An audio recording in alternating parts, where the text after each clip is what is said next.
जय श्री हरि विष्णु। वासांसि जीर्णानि यथा विहाय नवानि गृह्णाति नरो प्राणी तथा शरीराणि विहाय जीर्णा न्यन्यानि संयाति नवानि देहि। मित्रों, जैसे कि आप सभी जानते ही है, मृत्यु मनुष्य के जीवन का वो कड़वा सच है जिसे बड़े से बड़ा ज्ञानी भी स्वीकार नहीं करना चाहता, जबकि वह जानता है कि एक दिन सभी की मृत्यु होना तय है। और जो मनुष्य इस सच को स्वीकार कर लेता है वह बुद्धिमान कहलाता है। अर्थात जैसे कि मनुष्य अपने पुराने जीर्ण वस्त्रों को त्याग कर दूसरे नए वस्त्रों को धारण करता है, ठीक वैसे ही जीवात्मा पुराने शरीर को त्याग कर दूसरे नए शरीर में प्रवेश करती है। आज हम महर्षि व्यास जी द्वारा रचित श्री गरुड़ महापुराण की दिव्य ज्ञान के माध्यम से यह जानने का प्रयास करेंगे कि मनुष्य की मृत्यु कैसे होती है, जिसका गरुड़ पुराण के 9वें अध्याय में वर्णन किया गया है। मनुष्य के शरीर से आत्मा कैसे निकलती है। नैमिषारण्य तीर्थ में सूतजी शोनकादिर ऋषियों से गरुड़ महापुराण का दिव्य व्याख्यान करते हुए कहते हैं कि हे मुनिश्रेष्ठ, जब गरुड़ देव ने भगवान श्री हरि विष्णु जी से विनय पूर्वक आग्रह किया और पूछा कि ये प्रभु, जीवात्मा किसी भी प्राणी के शरीर को कैसे छोड़ती हैं तथा आत्मा के शरीर से अलग होते समय शरीर की कैसी दशा होती है, मृत्यु क्या है, मृत्यु का स्वरूप कैसा है और मृत्यु कैसे होती है, इसका विस्तार पूर्वक वर्णन कीजिए और मेरी जिज्ञासा को शांत करने की कृपा कीजिए। इस पर भगवान श्री हरि विष्णु गरुड़ से कहते हैं कि हे विनीता पुत्र, अब मैं तुम्हारे संशयों दूर करते हुए तुम्हें आत्मा के शरीर से मुक्त होने अर्थात व्यक्ति की मृत्यु का वर्णन तुम्हें सुनाता हूँ। हे गरुड़ देव, प्रकृति परिवर्तनशील है और निरंतर बदलती रहती है।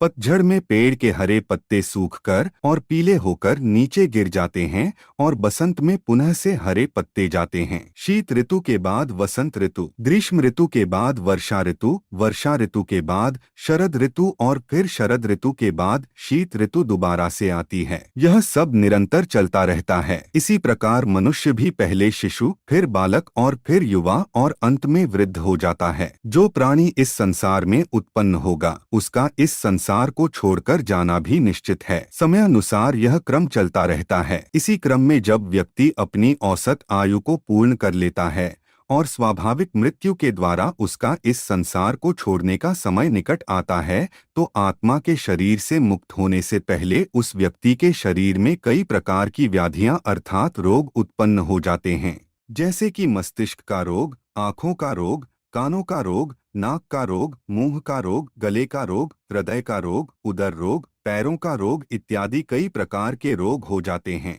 उसका कंठ अवरुद्ध होने लगता है, उसकी आंखों में आंसू आने लगते हैं, उसका शरीर ठंडा पड़ने लगता है, उसकी हृदय गति रुक जाती है, साथ ही हृदय सुन्न हो जाता है, उसे अत्यंत घुटन महसूस होती है। उसने अपने जीवन में जो भी शुभ अशुभ कार्य किए और जो उसके जीवन में घटनाएं घटित हुई होंगी उन सभी का स्मरण उसे होता रहता है। यह सब एक चलचित्र की भांति उसकी आंखों में दिखता रहता है। इस भावना के दौरान उसके मन में जीवन भर अर्जित संपत्ति और प्रियजनों के प्रति अत्यधिक आसक्ति होती है, जिसके कारण उसके प्राण निकलते समय उसे अत्यधिक कष्ट और अत्यंत दुख होता है। इस समय वह अपने प्रियजनों को पुकारता है और उनसे बात करना चाहता है, उनसे कुछ कहना चाहता है, लेकिन सामर्थ्य विहीन होकर कुछ कह नहीं पाता और उसकी बातों और संकेतों को पास बैठा कोई भी व्यक्ति नहीं समझ पाता है। जब उसकी सांस रुकने को होती है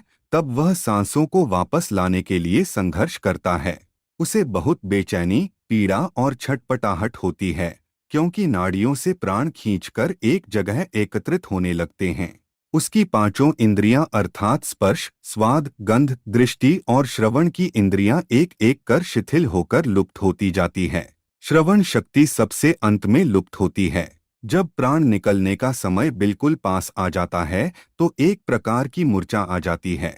एक बिच्छू के काटने से जितना दर्द होता है उसके कई गुना बिच्छुओं के काटने का दर्द उसे महसूस होता है। तब उसके प्राण निकालने के लिए यम के 2 दूत आते हैं और उसके अचेतन शरीर से उसके प्राणों को बाहर खींच लेते हैं। यह प्राण ही आत्मा है।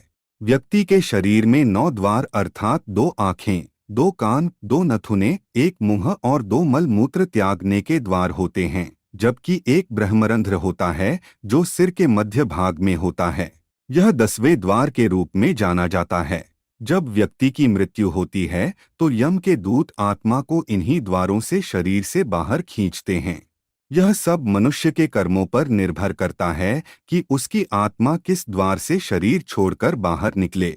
जो लोग श्रेष्ठ योगी, संत, महात्मा, ऋषि, मुनि, सर्वहिते और भगवान के भक्ति मार्ग पर चलने वाले होते हैं, उनकी आत्मा अपने आप ब्रह्मरंध्र से देह का त्याग करके बाहर निकल आती है, यानी कि सहस्त्रार चक्र के साथ के मार्ग से निकल जाती है। जो लोग धर्मपरायण, भागवत कथा का प्रचार प्रसार करने वाले और मधुर वाणी वाले होते हैं, उनकी आत्मा मुख के द्वार से बाहर निकलती है, यानी कि विशुद्धि चक्र के मार्ग से निकल जाती है। जो लोग सदाचारी और भागवत कथा सुनने वाले होते हैं, उनकी आत्मा कान के द्वार से निकलती हैं। जो लोग सत्यकर्मी और दूरदृष्टि वाले होते हैं, उनकी आत्मा आँख के गवार से निकलती हैं, यानी कि आज्ञा चक्र के साथ पास वाले मार्ग से निकल जाती है। जो लोग अच्छी विचारधारा और सहयोगी स्वभाव वाले होते हैं, उनकी आत्मा नाक के द्वार से निकलती हैं। और जो लोग अत्यंत पापी, क्रूर, गंदी विचारधारा वाले, अत्यधिक झूठ बोलने वाले, कुकर्मी और दूसरों का अनिष्ट करने वाले या ऐसा चाहने वाले होते हैं, उनकी आत्मा को यम के दूत मल मूत्र त्यागने वाले द्वार से जो मूलाधार चक्र के साथ के मार्ग से खींचकर निकाली जाती है। जब आत्मा मुख के द्वार से निकलती है तो मुख से झाग या फैन निकलता है।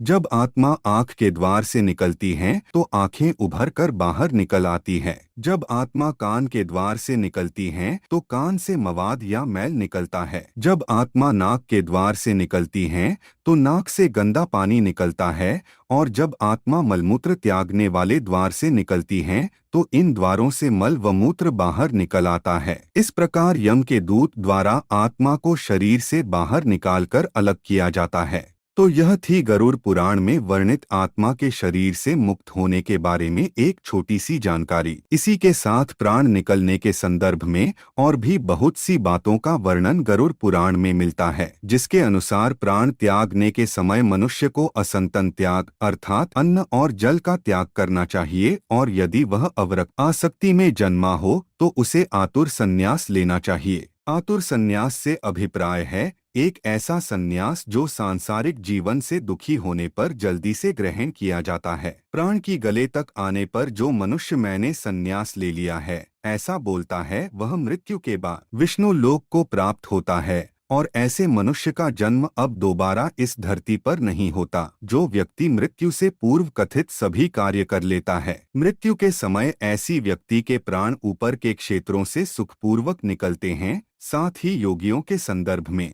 गरुड़ पुराण में बताया गया है कि योगियों के प्राण सिर्फ तालुरंधक सहस्त्रार चक्र से निकलते हैं। गरुड़ पुराण में शरीर से ईश्वर रूपी प्राण वायु से निकलने के बाद वो शरीर की तुलना एक ऐसे वृक्ष से की है जिसका आधार न होने के कारण वह गिर गया है। क्या आप जानते हैं, प्राण से मुक्त होने के बाद शरीर तुरंत ही चेष्टा शून्य, घृणित, दुर्गंधयुक्त, अस्पर्श और सभी के लिए निंदित हो जाता है। मृत शरीर की 3 अवस्थाएं होती है, कीड़ा, विष्ठा और भस्मरूप। इसे आप ऐसे समझ सकते हैं, मृत शरीर में कीड़े बढ़ते हैं, वो मल के समान दुर्गंधयुक्त हो जाता है और अंतचिता में जलकर भस्म हो जाता है।